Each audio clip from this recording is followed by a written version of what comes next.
హైదరాబాద్ నుండి USA, UK, Canada ఏ దేశానికైనా fastest international courier service avocai.com. Free pickup, free packing. గోదావరిలో వరద ప్రవాహం తీరు క్రమక్రమంగా పెరుగుతుంది. దీంతో పోలవరం గేట్లు ఎత్తేయాల్సిన పరిస్థితి ఏర్పడింది. జలవనరుల శాఖ, ఆంధ్రప్రదేశ్ జలవనరుల శాఖ ఇప్పటికే ప్రకటన చేసింది. పోలవరం గేట్లను ఎత్తేసి దిగువకి నీళ్లు విడుదల చేస్తున్నారు. గత వారం రోజులుగా చూస్తే కనుక పోలవరానికి సంబంధించి ఎగువ నుంచి వరద నీరు వస్తుంది. అలానే చుట్టుపక్కల ఉన్నటువంటి ఉపనదులు, వాగులు కూడా పొంగి ప్రవహిస్తున్నటువంటి పరిస్థితి. ఇంకా వర్షం క్రమక్రమంగా రోజు వర్షం పడుతున్నటువంటి నేపథ్యంలో గోదావరిలోకి చేరేటువంటి నీటి మట్టం పెరుగుతుందని చెప్పి అధికారులు హెచ్చరించారు. దీంతో మొత్తం స్పిల్వే దగ్గర ఉన్నటువంటి 48 గేట్లని ఎత్తాల్సినటువంటి పరిస్థితి ఏర్పడింది. తాజా దృశ్యాలు ఇప్పుడు మీరు చూస్తున్నారు. ఈ దృశ్యాలని బట్టి చూస్తే కనుక పోలవరం దగ్గర ఉన్నటువంటి తాజా పరిస్థితి అర్థం చేసుకోవచ్చు. రాబోయేటువంటి వారం 10 రోజుల్లో మరింతగా ఇక్కడ నీటి మట్టం పెరిగేటువంటి అవకాశం ఉంటుంది. మామూలుగా అయితే ఈ గేట్లకు సంబంధించి 27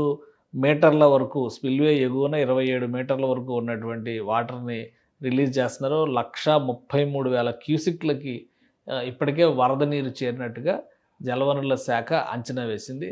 సో దీంతో ఆంధ్రప్రదేశ్ ఇరిగేషన్ డిపార్ట్మెంట్ కొన్ని ప్రత్యేకమైనటువంటి చర్యలు తీసుకుంది. ఆల్రెడీ అక్కడ జరుగుతున్నటువంటి నిర్మాణ పనులన్నీ కూడా నిలుపుదల చేశారు. యంత్ర సామాగ్రిని మొత్తాన్ని కూడా సురక్షిత ప్రాంతానికి తరలించారు. కార్మికులు, ఇతర మానవ వనరులను అన్నిటిని కూడా ఆ ప్రాంతం నుంచి దూరంగా తరలించారు. రాబోయేటువంటి వారం 10 రోజుల్లో వర్షపు తీరు, అలానే ఎగువ నుంచి వచ్చేటువంటి ప్రవాహం, వీటి రెండింటి ఆధారంగానే గోదావరి పోలవరం దగ్గర ఎంతవరకు ఉధృతమవుతుంది, గోదావరి తీరు ఎంతవరకు పెరుగుతుంది అనేటువంటి అంచనాలు వేస్తున్నారు.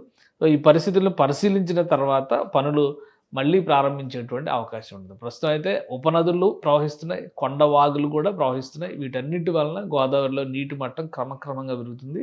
ఒక్క రోజులోనే 1,33,000 క్యూసిక్ల వరకు నీరు చేరుకుంది అనేటువంటి అంచనా వేశారు. ప్రాజెక్టులోకి అంత నీరు వచ్చిన తర్వాత దిగువకు వదిలి తీరాల్సిందే అని చెప్పని, అందుకనే ఆ ప్రక్రియలో భాగంగానే, ఎందుకంటే మళ్ళీ ప్రాజెక్టు మీద స్ట్రెస్ పెరిగితే కనుక, నీటి ఒత్తిడి ఎక్కువ అయితే కనుక ప్రాజెక్ట్ నిర్మాణ పనులు కూడా ఇబ్బందులు ఎదురయ్యేటువంటి అవకాశం ఉంటుంది. కాబట్టి ముందు జాగ్రత్తగా దిగువకి నీరు విడుదల చేసినట్టుగా ఆంధ్రప్రదేశ్ జలవనరుల శాఖ ప్రకటించింది.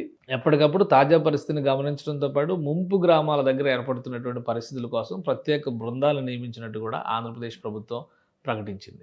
సుమన్ టీవీలో మీ పర్సనల్ అండ్ బిజినెస్ ప్రమోషన్స్ కోసం కింది నెంబర్కి కాంటాక్ట్ చేయండి.